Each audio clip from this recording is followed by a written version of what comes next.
podcast is to explain how to do my essay. So I'm explaining it to my 4-5 day one here. And the essay prompt is, how were the underdog American Patriot forces able to defeat the British Empire and earn independence for the colonies?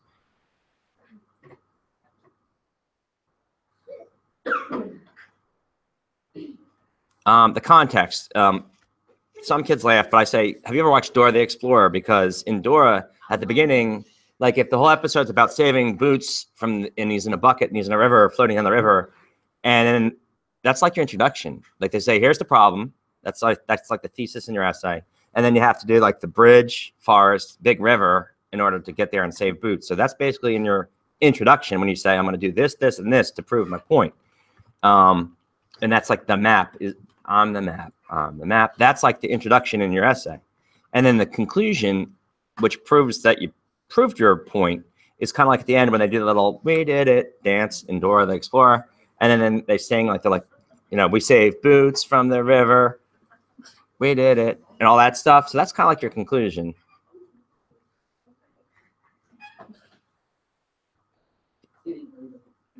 So it makes kids laugh, but it kind of makes sense because most of them have seen that before. In your introduction for this essay, you're going to have more than just one sentence. Lots of students who don't get a good introduction have one sentence, and it's just a thesis, and then they skip on. So you have to, I would suggest thesis saying that the American underdog patriots were able to defeat the British Empire because of a couple events that happened. That's your thesis. Then 2 to 3 sentences is your background, where you talk about the advantages and disadvantages right off of the chart on your study guide or in your notes. 2 to 3 sentences. Example, advantages. Americans were fighting for their way of life and were highly motivated, and they also knew the land very well. Their disadvantages were they had no money, not much training, no centralized government, no mercenaries, and no, I already said Navy. Well, moving on. The last 2 to 3 sentences of the introduction should be when you talk about what 3 things you're going to use. The most streamlined and easy way to do the essay is to talk about the Battle of Saratoga, the battle led to the French getting involved. So that's body paragraph. The second body paragraph would be the French getting involved in the Spanish. And then the third body paragraph would be the Battle of Yorktown.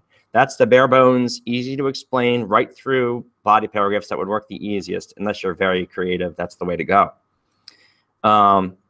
So for body paragraph 1, I have a suggestion to either pick failure of Burgoyne's plan in the Battle of Saratoga, or if you did your homework last week, you can just use the Battle of Trenton and Princeton paragraphs and plug them right in.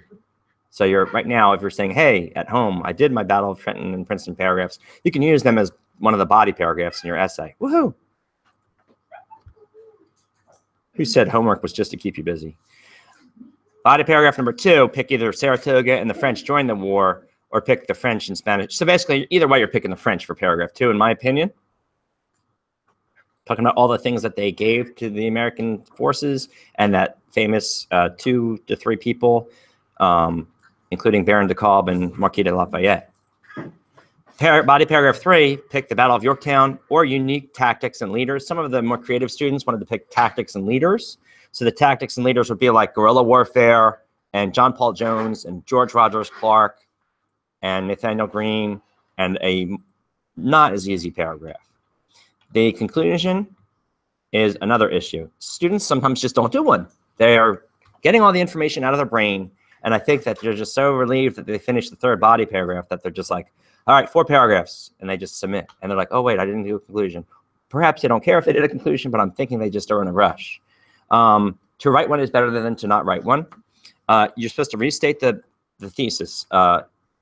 Something like, so as you can see, the American underdogs were able to defeat the British Empire and win their independence. Then you summarize the points, just like in Dora when they say, you know, what was your favorite part of our adventure today? And then they wait, and then you're supposed to talk, and then they go, me too. And then they talk about the parts that they liked. So in a specific episode I recently watched with my daughter, Swiper was a good guy that time. So Swiper, Dora, and Boots all said one of their favorite things. So that's like the 3 parts of your essay that you'd be talking about. So you summarize the points of the 3 body paragraphs. So example is if you talked about the Battle of Saratoga, you'd say that was a crucial morale booster, and it also made the French go, whoa, they're legit, we'll join you. at the end of your essay, you still have to end the conclusion with one more sentence. Something like, the Americans used a combination of luck and taking advantage of every resource possible and alliances to defeat the British Empire and win their independence. Something like that. So that's my suggestion for your essay on how the underdog American forces were able to defeat the British Empire. And I would take this to heart and really use this for my essay and really try to work on the introduction and conclusion, because in December and January and early February, we're really focused on the intro and conclusion, A, having one of them, and B, making sure it's actually good.